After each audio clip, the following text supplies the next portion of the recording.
Welcome everybody to MMA Buds. It is August 23rd, and Cyborg is fighting Nunes. Maybe not as soon as you would like. We got an S70 recap, some One Championship press conference news, and much, much more. Let's look into this shit. It shouldn't be such a big deal. History, science, education, energy, everything has always been controlled by the government since day one. CIA! Look at the time.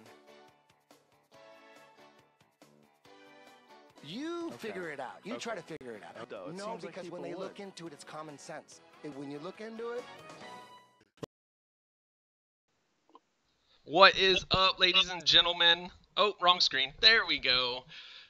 So joining us today is ESHA, sorry. ESHA is kind enough to join us to come in and talk this women's MMA news that we got.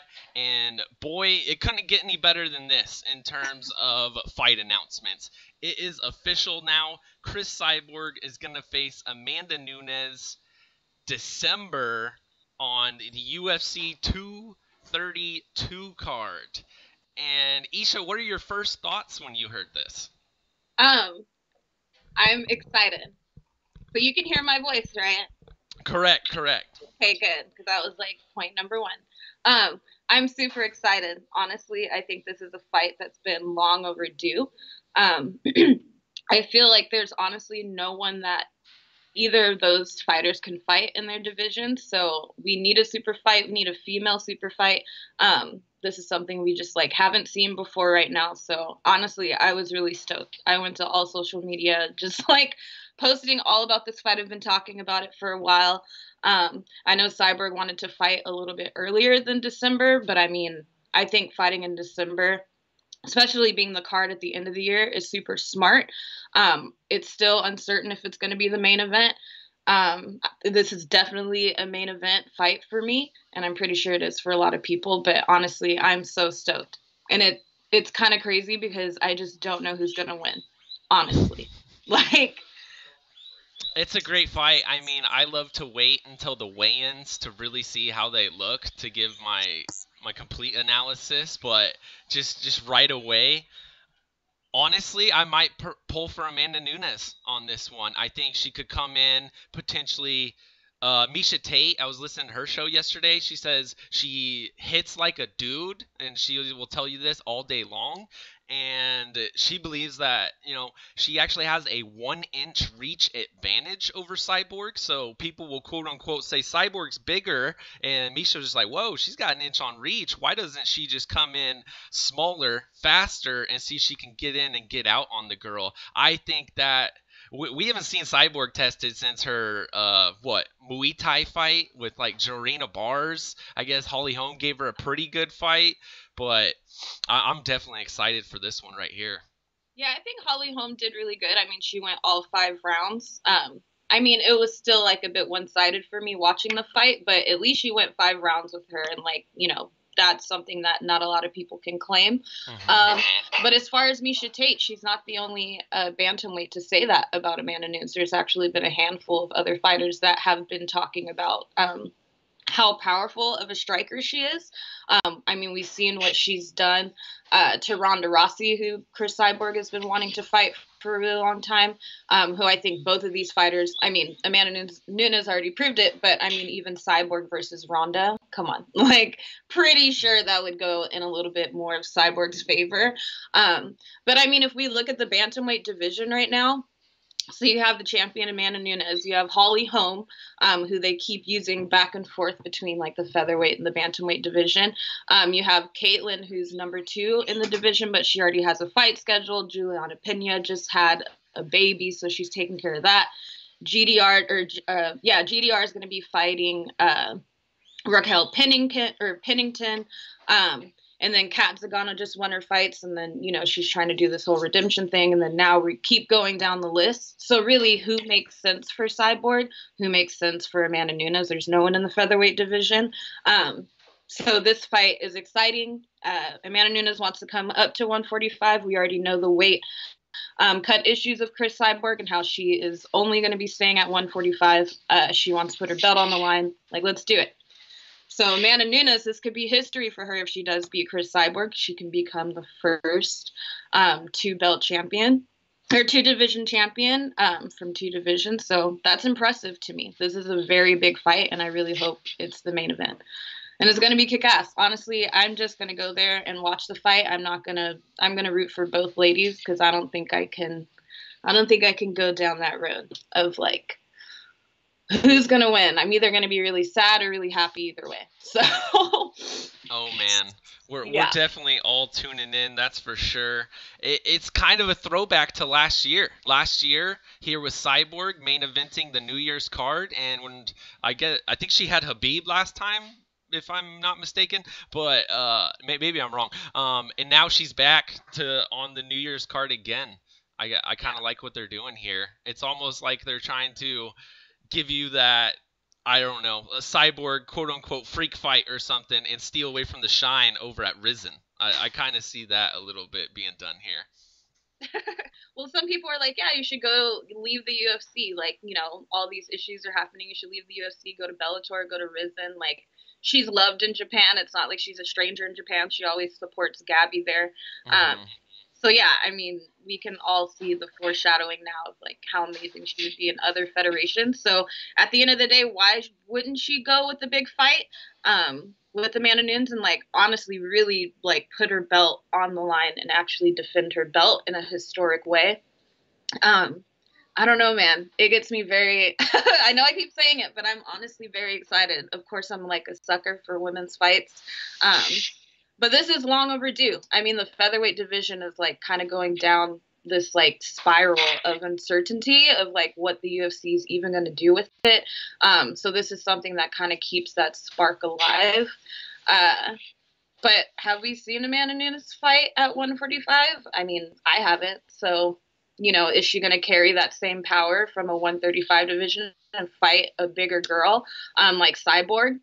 They both have knockout power. They're both really amazing on the ground as well. So, yeah, I think just even comparing both of them together, I mean, they definitely have their praises in each of the divisions that they have been doing. So, yeah, man, hell yeah. Make this the damn main event. Like, I don't know why UFC is, like, toying around. We, like, always have to wait for something, especially when Chris Cyborg is in the picture. Like, how long did this even take? She obviously always promotes herself. The UFC doesn't do it. So, like, she put it on her Instagram. I find this all the time, but it's like you don't know whether it's true or not because she always, like, makes up these fights in her head and is like, yeah, the Cyborg Nation wants it. And it's like, hell yeah, we do. And then the UFC looks at it and they either say something about it or not. But, yeah, apparently she was right. So, kudos to that girl. Man, as far as booking goes, I'm 100% on Cyborg's side. I want to see you in there more rather than less. Same with Amanda Nunes. And honestly, I think this fight booking, it only goes to show, like, why Amanda has never taken off with the fans and everything. Amanda, you could have fought right here in September. You freaking ruined our Colby versus Woodley card, all that nonsense. Apparently you're injured. I don't know. I see a lot of fighters these days. Colby's one of them. He's holding off the big cards, or holding off on the small Dallas card, trying to get on something big, you know, a New York, a Las Vegas, or a New Year's Eve card. So it's smart business, but it's not smart as far as gaining fans. So I'm 100% on Cyborg. I wanted this in September. This is my gripe with this whole fight. Why the hell am I getting excited for a fight in December when it's August? Where's my 2:30 main event? When's GSP come back for Toronto? Like, I don't know. Ariel was the first to report this, and then I guess Dana White ran to ESPN and got up on there and announced it. But to me, this was way far in advance compared to when they wanted this announced. They wanted to tell you about the 2:30 main event. They wanted to tell you about Toronto. It seems to me that they're kind of keeping the fight announcements just like 2 or 3 months out. That's it. And so that's basically my whole gripe. This is way too far away. I got to wait 5 months for this? This is nonsense.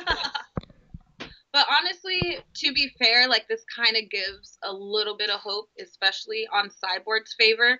And just to know, I mean, to be honest, there's no one who can fight these ladies right now. I mean, what are they going to do? A freaking interim title with like Caitlyn and Tanya Evinger when they fight? Like, that's a little weird. Like, you know, so this, like, just do it big. Cyborg's contract's going to be ending, I believe, in March of next year. So she's going to have to start making some decisions. I could see the discrepancy on like how they announce it so early, and it's kind of like a little burst in the bubble of like, okay, are we going to remember this fight in 5 months? I mean, I know I am. I know the Cyborg Nation is. But we need to get excited about something. And, you know, I'm glad they announced it. At least they didn't announce it before the whole Conor McGregor and Khabib fight that's happening in Vegas. Because I feel everything that got announced around that time kind of got like lost. Even UFC 227 got a little bit lost, honestly, as far as promotion, because everyone was just talking about Conor and Khabib. So, I mean, 5 months out, I don't know. I don't really have a problem with it. That gives me 5 months to like dance in my room until this fight happens. So it works out for me. As far as UFC 227, let's get real. You're not in a major market. You're down there in Dallas.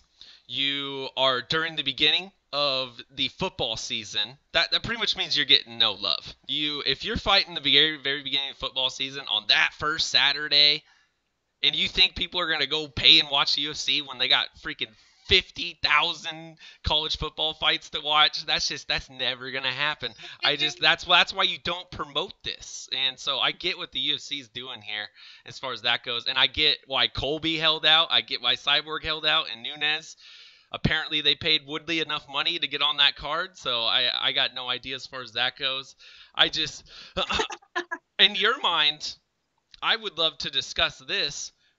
In their last 5 fights, who has faced the better competition? You got Yana Kutsakaya, Holly Holm, a previous champion, Tanya Evinger, previous Invicta champion, has won like 9 or hasn't lost in like 10 fights in bantamweight or whatever, and then Lena Landsberg and Leslie Smith, compared to Amanda Nunes beats Raquel Pennington in a bashing, took out Valentina Shevchenko in a split, Ronda Rousey, you know, the woman's GOAT, Misha Tate, the previous champ, and Valentina Shevchenko again before she was champion. Looking at these 2 records, would you say that Amanda has the better record? Or the better opponents? Well, she has the better record and the better opponents in the UFC, of course. But just following Cyborg's career, I mean, you know, she fought ladies like Gina Carano and then Julia Budd. I could see how it could be a little bit back and forth. I mean, obviously, if you follow the UFC a little bit more, personally, we've seen more of Amanda Nunes as far as like competition, but you can't blame her because it's just been so hard to even find opponents for Cris Cyborg who even want to fight her in the first place. So I don't know. It's hard. It's honestly hard to judge it on that because she does have a lot of talent. We've seen what she has done, and it's so dominant. It's kind of like what people say about Valentina Shevchenko and how she's a monster, and her fights are so one-sided because she's a crazy, talented fighter. But I think throughout the years, in the more recent fights, we have kind of been seeing Cris Cyborg not take out her opponents in more of a dominant fashion like we have been seeing. So she has been going rounds with some of the fighters, and they have been, you know, gaining that respect on her in fighting Cris Cyborg in order to take it past the first round and like actually still survive. But with Amanda Nunes, it's been like the complete opposite. She's been knocking people out. She hasn't really been, I mean, besides Valentina Shevchenko, she hasn't really, and Raquel Pennington, she's been dominating people who she's been needing to dominate. When you listen to her interviews around like the second time she fought Valentina Shevchenko, a lot of people were complaining that she doesn't have really good conditioning and she can't even like go all the rounds, especially in a championship round. And she explains it right there. She was actually being a little bit selfish and she purposely wanted to last all of these rounds just to prove to the haters, I would say, that she can go all rounds. So, you know, she has a lot in her repertoire. Like, who knows what's going to happen with Amanda Nunes? I don't know if she's going to come out, like, you know, knocking out Chris Cyborg. But as far as talent, I think it's pretty equal because Chris Cyborg just needs to be paired up with the right opponent for us to really like see and, you know, see her excelled talent. And I think the perfect dance partner for her is Amanda Nunes. It's Brazilian against Brazilian. I mean, that's already an exciting thing already.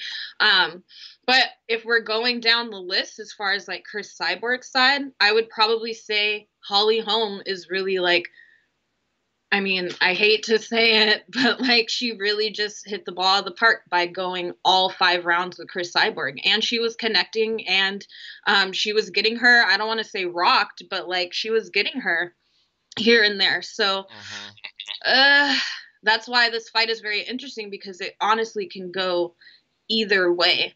But the question is, like I said earlier, we haven't seen Amanda Nunes fight at 145. So can she keep that pressure and keep that power going against someone with Chris Cyborg or going against Chris Cyborg, which we have seen? I don't know. But like you said, we have to wait till the weigh-ins. Chris Cyborg's a big girl. I met her in person. And I know she doesn't walk at her fight weight, but I'm pretty sure she's not like, you know, 20, 30, 40 pounds like outside of her fight weight.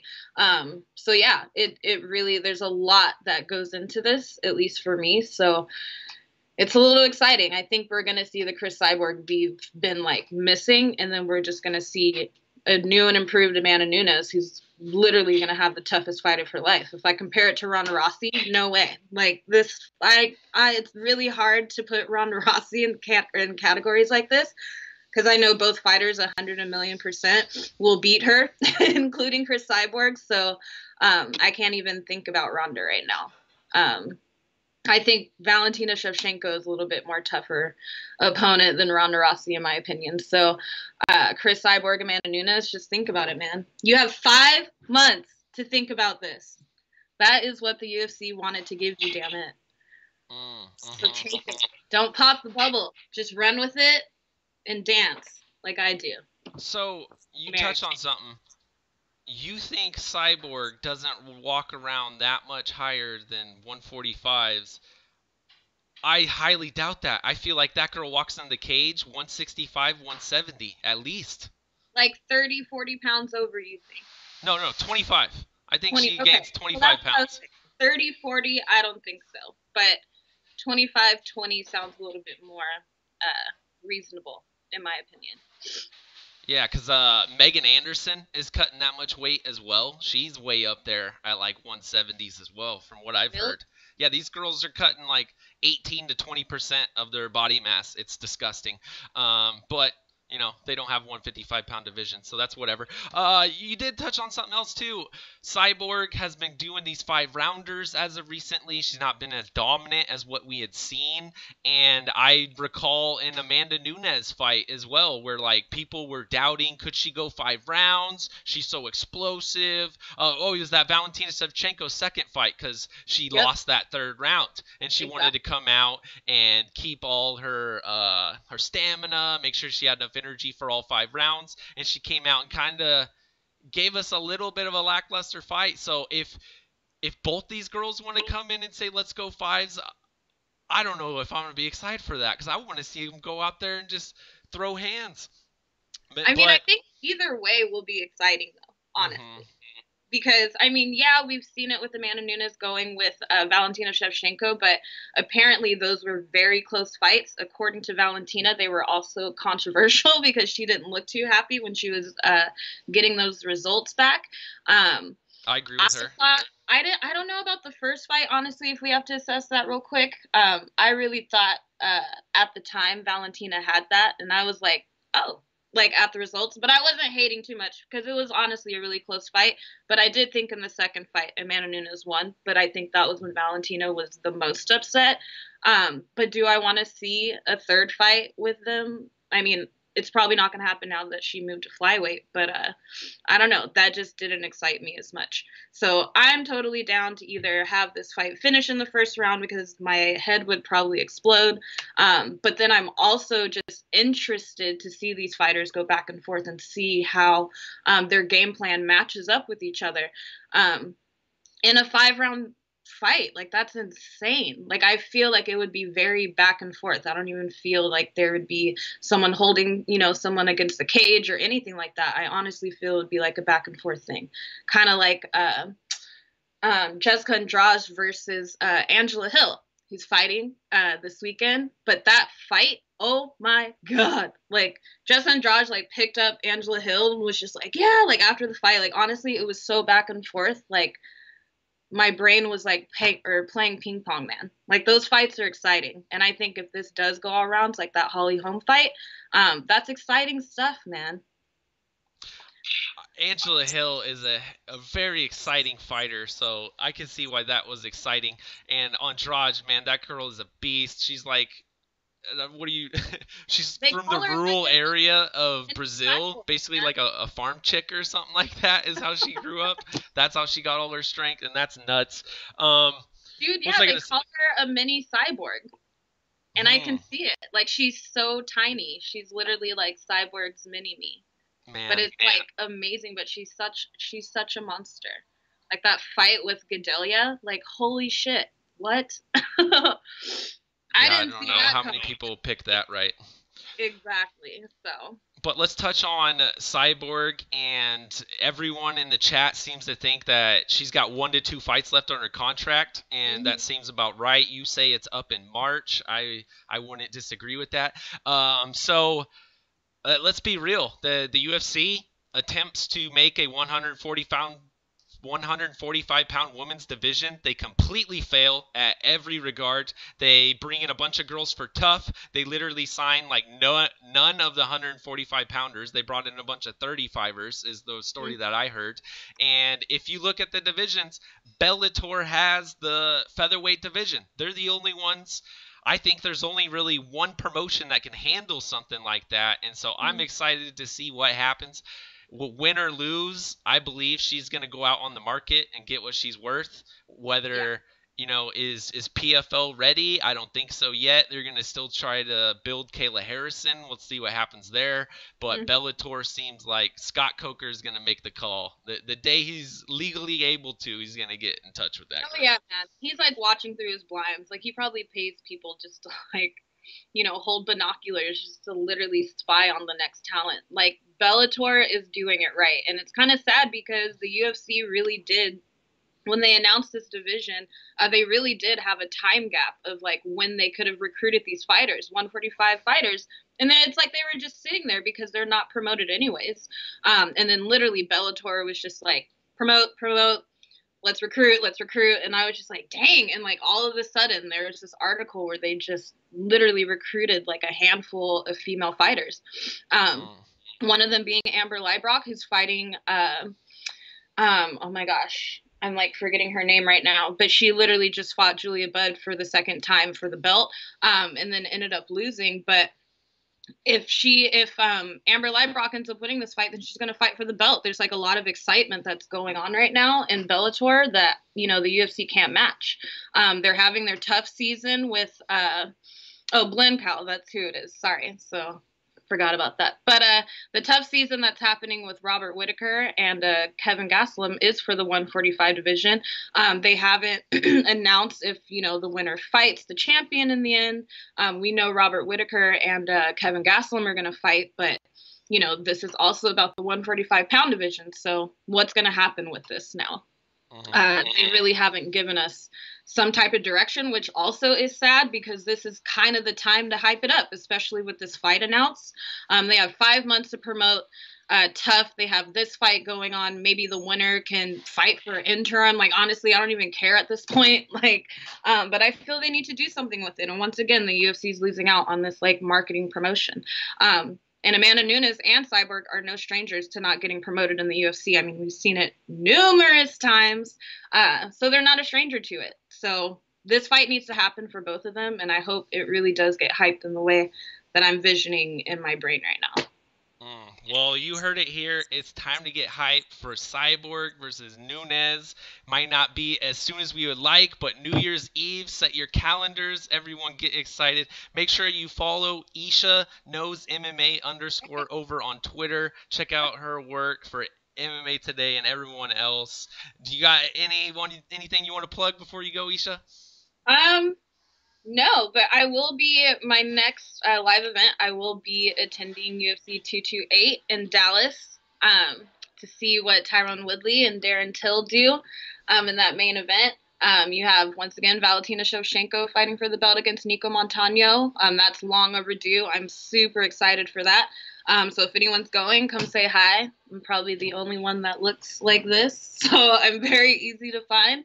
Other than that, no, man. I'm ready for these fights for UC Lincoln. Angela Hill versus Courtney Casey. Let's go. Justin Gaethje versus Vic. Come on. We'll follow her on Twitter. Stay tuned for all of the UFC 228 news. And Isha, thank you so much for coming on the show today. We definitely appreciate your time. Yay. All right. See you guys later. See ya. Peace. All right. How about that, ladies and gentlemen? Who are you picking for Cyborg versus Nunes? Please let me know in the chat as soon as you can. Do you think Cyborg is going to get it done? Is she going to just smash? Is Amanda Nunes going to come in, get the damn thing done? You guys let me know. In other news, we had some One Championship announcements. Shinya Aoki will fight Eve Ting October 6th. And that is, the winner will get a title shot against the lightweight champion. How about that?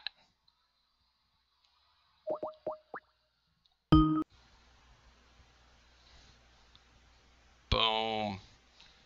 And just like that, we are going to go to our next guest. We are joined by DC Howard, and DC is here to talk about S70Platforma Cup. This was the 9th edition, and I was doing a little bit of trying to educate myself on this card here, DC. Apparently, this happens every year in August over in Sochi, which is where the Winter Olympics came from. But everyone, welcome DC Howard from MMA Today. How are you doing this morning? What's up, man? I'm mostly awake. Fantastic. It's early over here on the West Coast, in case everyone didn't know. Let me make sure. I gotta change your name though, because you are not Isha. I'm certainly not. I'm not Isha. Fan DC. My MMA Today comrade. Yes, yes. Got to show love for one of the best sites out there in the business. That's for damn sure.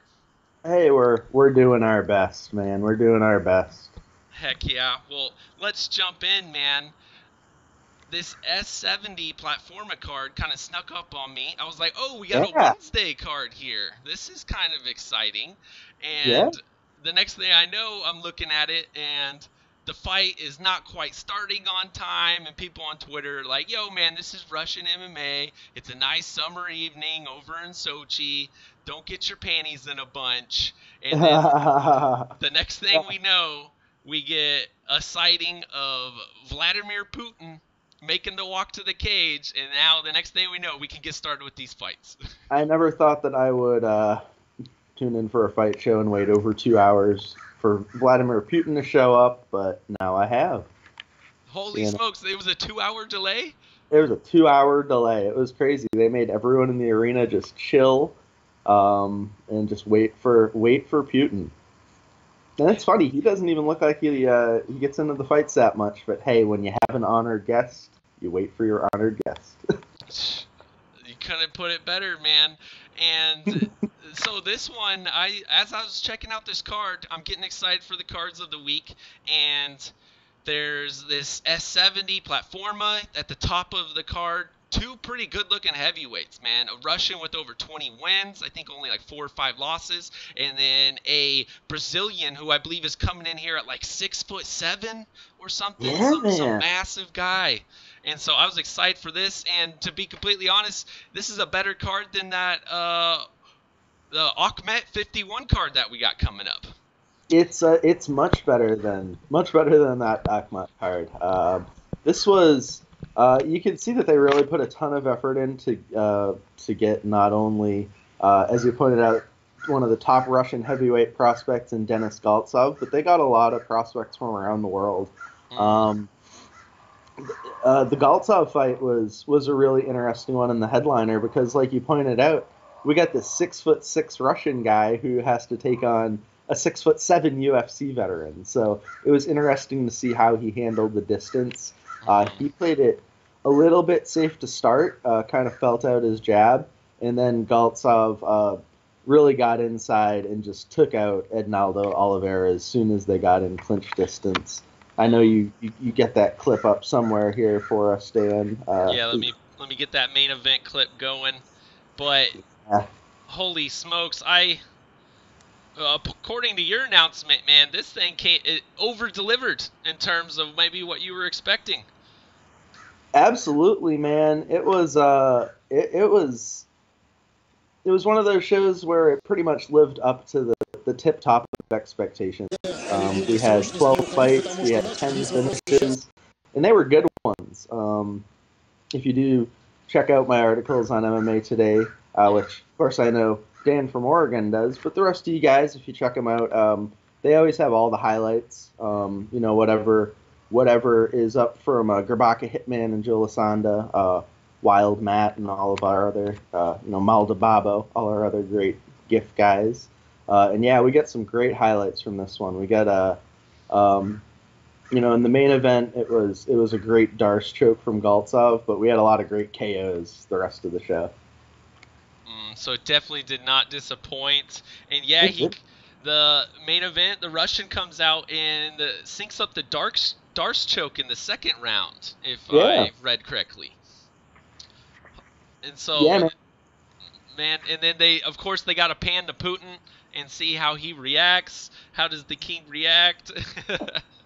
But man, when you got the president in attendance, just think of this: if Donald Trump was at the UFC, how many times are they going to show him on camera? I imagine it's going to be quite a bit. Him and Dana White will be like hugging or something, all types of shit like that. So you can't hate on the promotion for doing this. No, and hey, maybe fighting in front of Vladimir gave guys a little extra incentive to really throw down, because it looked like it might have been as well have been a Dana White Contender Series show as far as, the bell rang and guys were going for the finish in a lot of these fights. Oh man, that is awesome. And I'll be honest, I have not had the chance to run down and check out all these clips yet. And so, how many finishes did we have on the whole card? We had 10 finishes and 12 fights. Wow. It was it was a good card. Yasuvi Enomoto is a guy that you'll probably know if you followed M1. The guy has fought everywhere. He had a big fight in the main event, showed that he's still got knockout power at age 34. But the rest of it was real prospects. Another guy that you really want to keep your eye on is Alexander Romanov. The dude stepped in there against Virgil Zwicker, who's fought in Bellator and Strikeforce, and he took the guy out in like 20 seconds. It looked like a Bill Goldberg match from the old WCW. I'm showing my age there, but it was just like the dude absolutely trucked him in 20 seconds. So if you haven't seen that Romanov highlight, that's a really good one to check out too. And the guy's only 27, 9-0, so Alexander Romanov is definitely one to watch in the future. Oh man, nice. Yes, we're checking out this the Swiss Samurai's KO right here. What a nickname. I definitely enjoy a good nickname, that's for sure. And Romanov, I guess, was the guy right below that. And here's Wild Matt here, one of my new follows. So thank you for that, DC Howard. Oh yeah, he gets all sorts of good clips. Heck yeah. And oh my god. He belly to backed him on the ground. Yeah, man. And I see Steve Sparks is saying Zwicker is a super can. It's all relative, It's he's probably not a top UFC guy, but he's a solid top 150 guy in the world, and definitely a meaningful win for an 8-0 dude who had only fought cans before for the most part. Nice. Well, you got to stay undefeated somehow, so there you go over there with Romanov. Nice quick finish. Well, let's scroll down and see what else we had here on the docket. Yeah. Armin, 13-1, KO's Felipe Oliveira in the 3rd round. Now, this might have been one of the clips that definitely made the rounds. Maybe I'm confused, though. Yes. Yeah, it sure did. And Armin's another one of these guys who's 21 years old. He's actually pretty well tested, though. This is already his 3rd win over a UFC veteran. Oh, shit. Sorry about that. Wow. They had 3 UFC veterans. That head kick right there was something impressive. I gotta say that. Yeah, man. And that was after 2 rounds of grappling domination against a pretty good grappler. Well, heck, man, I'm gonna have to go and try and catch one of these replays. But if you guys tuned in live, there was something like 3 streams out there for you. So if you appreciate some free live MMA, definitely try and tune in for some of these Russian ones. And then, who's it? Stanislav? How do you pronounce this name here? Stanislav. All right, he had a KO finish as well. And powerful Joel Asanda coming in here. Yeah. And you know, this is a good one that looked... Obviously, it's a decent-looking KO. Looks really good on paper, being a former Bellator champ, like Christian Pumbu. And Pumbu has kind of been on his back foot for about 4 years now. Looked pretty defensive lately, but hey, you know, it's a name, so it was a pretty solid head kick. Nicely done. If you can't appreciate a head kick in the morning, I don't know what you'd appreciate. I'll tell you guys what. Yeah, you need more coffee. Yeah. And then Dmitry Bykrev comes in and gets a 20-second KO? Is that what this says? 20-second KO, man. So 2 very quick finishes over here. Yeah, they were just setting them up and knocking them down, man. And sometimes we see this in, you know, a really low-level show where it'll be, you know, real mismatches that'll just, you know, be 20-second fights. But, you know, these were actually some pretty talented guys that were getting quick finishes. That is awesome. So why don't you let us know, how was the pacing of this whole card? Was it just fight after fight after fight? Did they bring you all the nice walkouts, or could you tell we were taking commercial breaks? How was it working over at S70? Yeah, it was pretty quick. You know, it was a good watch once we got past Putin. Once we got past the 2-hour delay. So yeah, it was definitely a show that you'll want to keep an eye out for next year, you know. And they showed the highlights from last year's show during the 2-hour delay, and they had some pretty good knockouts there. So 2019 should probably be another good one. We'll see. Heck yeah. I like it. So what is the whole thing behind this card, though? Do they have contracted fighters, or they just bring them in here for a one-off? Is Putin always there, so this is a massive deal over in Russia? It seems, you know, I can't give you the insider scoop, but from what I've observed, yeah, it's a yearly thing. Putin appears to always show up, at least last year or this year. I mean, it was important enough they had to put off the whole card for 2 hours. It did have a lot of the same fighters as last time. I'm going to guess it's probably not exclusive contracts. A lot of these guys fight in, you know, ACMAT and Fight Nights Global as well. So, yeah, just kind of a nice little add-on card. It was a real nice one for Wednesday. Nice. And then Rogers Souza, is this guy? Rogers Souza, that's a good guy to check out. Yeah, another undefeated prospect, and yeah, he had another 30-second win. Another real quick fight, but just a great knockout after he got taken down in like the first 5 seconds of the fight. You know, really got surprised. Now, is this guy any way related to Jacare, the Souza that we don't really know? We all call him Jacare, but yeah, that's his last name if y'all didn't know. Yeah, Jacare. Yeah, Jacare Souza. Yep, probably his 32nd cousin. So the case of the Nurmagomedovs, it seems like over here. There's a lot of Souzes in Brazil for sure. Good to know. Good to know. And man, what a crazy finish right there. And then that Sergi, man, I gotta take some Russian or something, man. These names are gonna kill me, and I just slaughter them every time. Sergey, old friend Sergey. Kandajoko. Kandajko? A spinning kick to the belly. Now I seen this one. This one definitely made the rounds. Yep, it was a good one. It was just that kind of show. It was highlight after highlight. You know, if you like really good finishes, it was a good one. And it might still be up on YouTube. You know, if I had woken up in time for this, I would have checked. But let's see. It's worth a look. Heck yeah. Well, while you do that, let me pull up our next clip over here. It's still up. So if you check out the links from Joe Lasanda or the link on the MMA Today News Geek Guide, you should still be able to get to this show if you want to check it out. Heck yes. Highlights, you know. Here's a man, Ruiz, who got a submission in round 2. So got a couple of submissions on the card, one in the main event, and then did he actually submit him, or did the guy tap spin on the mat?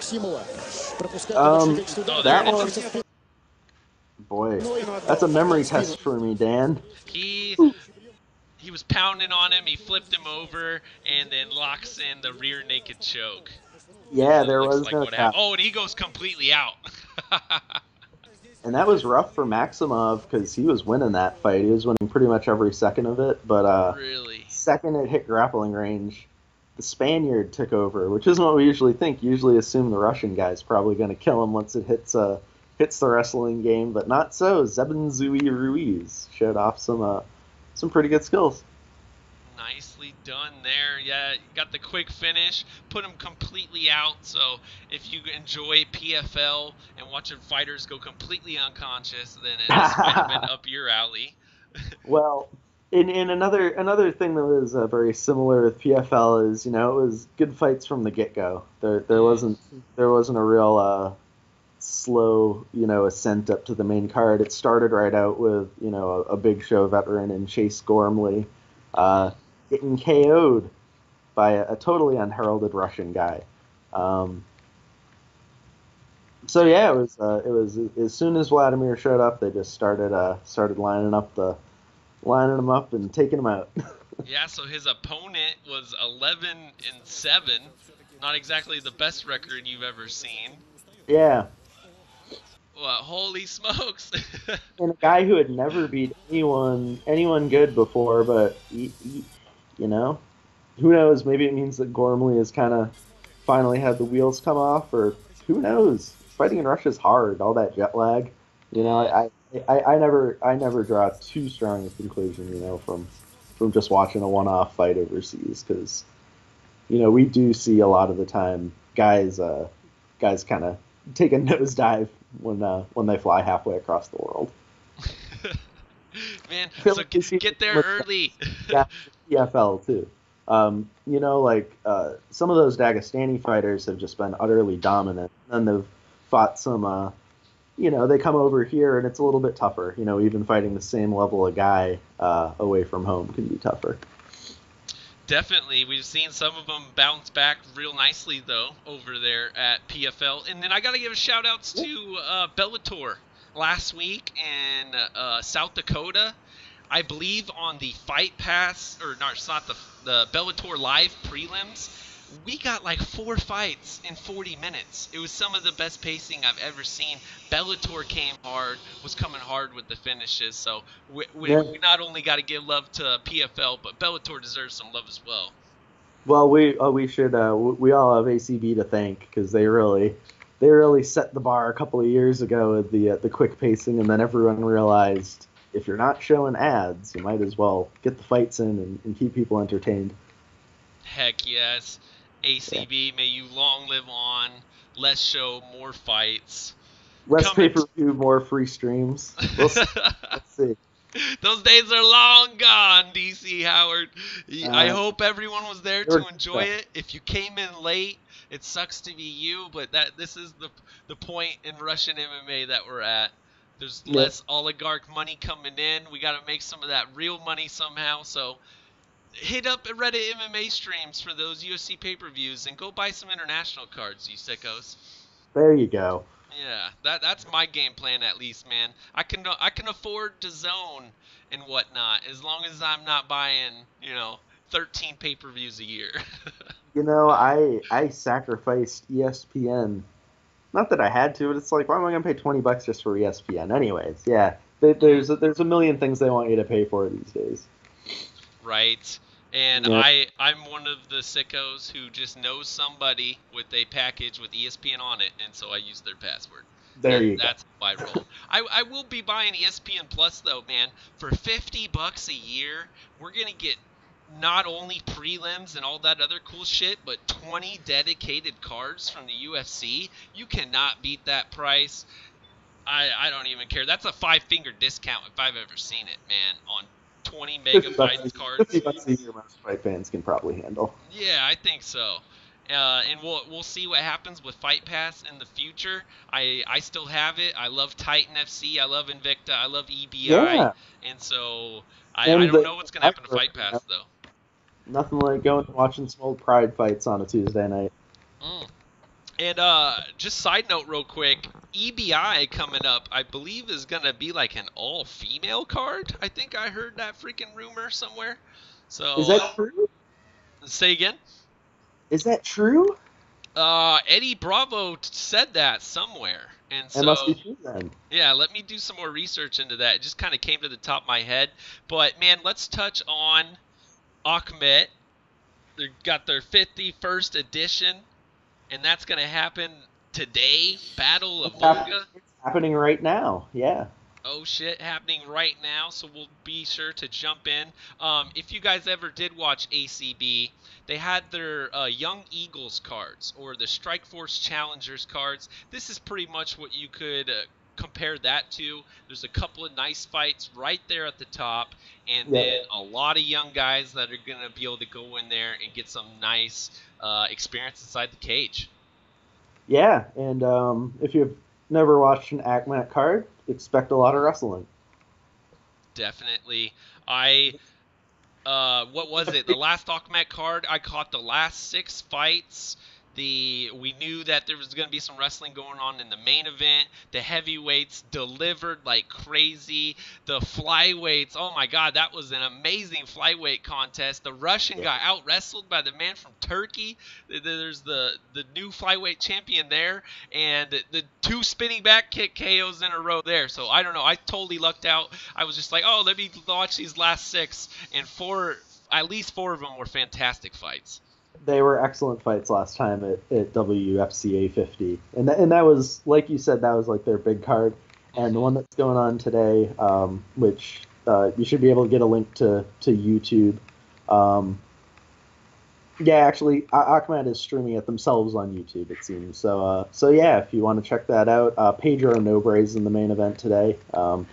Pretty solid North American vet, fought in the UFC once. He's fighting a guy named Murad Zainalabidov, who has a great record, and other than that, it'll just be some young, hungry guys throwing down. So check that out if you're hungry for some Thursday fights. Heck yeah, I am always Thursday for fights, especially when there's no PFL on this evening. We gotta wait, I believe, until M1 Challenge 96 going on Saturday morning, and then right after that, we'll be jumping into UFC Lincoln. Or am I missing a Glory event is happening over in like China or something? Oh man, I don't have enough brain cells to keep track of kickboxing. There's a kickboxing event in China. Oh man, well, there might be some. There is a Shudo Brazil event tomorrow. If for those of you who watch international streams, if you check out Combate Brazil tomorrow, they have the Dana White Contender Series Brazil. They're actually premiering that at 4 p.m. Eastern time, and then they'll have Shudo Brazil. A full live, 10, 12 fight card. It's 6 p.m. tomorrow, so So that's our Friday fights. You gotta look a little harder, watch a blurry stream maybe, but we still got something going on. Nice. So Combate is bringing it hard for us on Friday. We got the tape delay, Dana White's Contender Series Brazil, and then the Shuto event as well. Well, DC, thank you so much for coming on and recapping the S70. I messed up, man. I should have caught this. I tuned in for the link. Everyone's like it's delayed and whatever happened in my life, but I'm definitely going to be tuning in for this next year. It is an August summer occasion from Sochi. Yeah. Definitely something to tune into. And make sure to follow on Twitter at FightFan_DC, our man DC Howard. Check out all of his geek guides over on MMA Today. And DC, anything else you want to plug before we get out of here? I'm all good. Thanks, man. Thanks for having me on. I think I'm almost awake by now. Fantastic. Well, we'll definitely have you back sometime soon for some international MMA event coming to you. Heck yeah. We have him every week, There's always good stuff to watch. So look forward to it, man. Awesome. Well, we will definitely keep you guys updated. Until next time, back to all you sickos. We are out of here. Peace.